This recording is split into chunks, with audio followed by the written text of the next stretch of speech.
kelekwa Chief Chibuike Nnamani, Ruler One of Akudo, Managing Director, Amarachi Enterprises Nigeria, Business Consultants and Suppliers, Head Office, Shop 45 Namuda Chikibu Stadium, Enugu.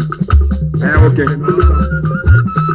Dada wa de tindo ogana, ibe ne ogana, oye mera go ne ogana, ogana, ogana, ogana, ogana,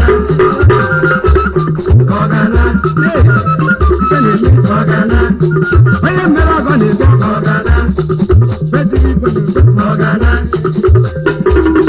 Ogana, abetani kwanu ogana, igwana ogana, aye mera gane be ogana, oyi wene be ogana, aye mura kwanu ogana, aye mera ge buja ka boya ogana,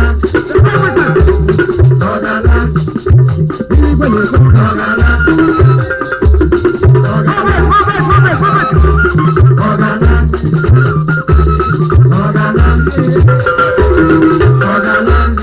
Okome, ogana, ndi wene we, ogana, ana mera ke buru agoboya, ogana, mera ke buru agoboya, ogana, chida la wa de tindo, ogana,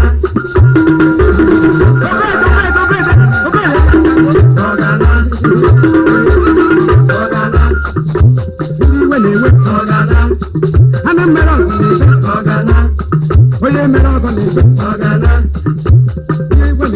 Ogana, yemno bina papa maya. Ogana, ogana, anu mero ko ogana,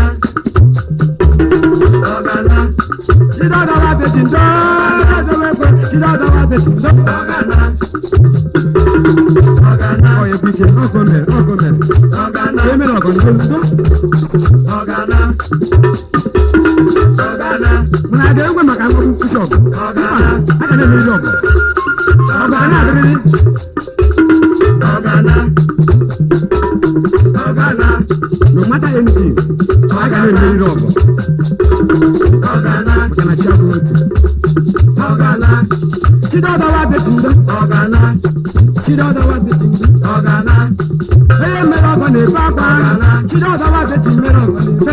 Ogana, wait, eye mera ko ne be. Ogana, anu mera ko ne be. Ogana, anu mera ko buru ko boya. Ogana,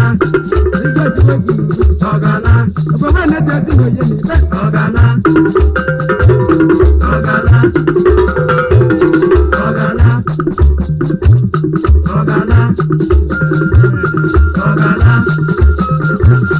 ogana, ogana, wata ne mere bele no dan. Ogana,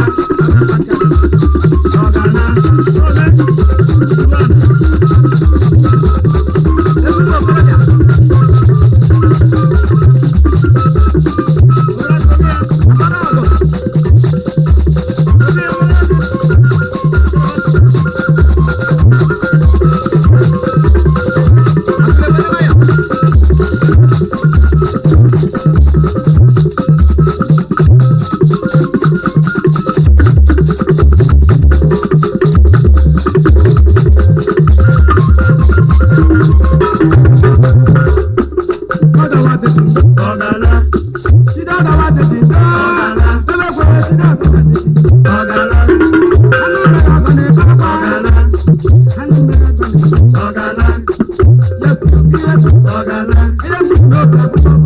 Ogana,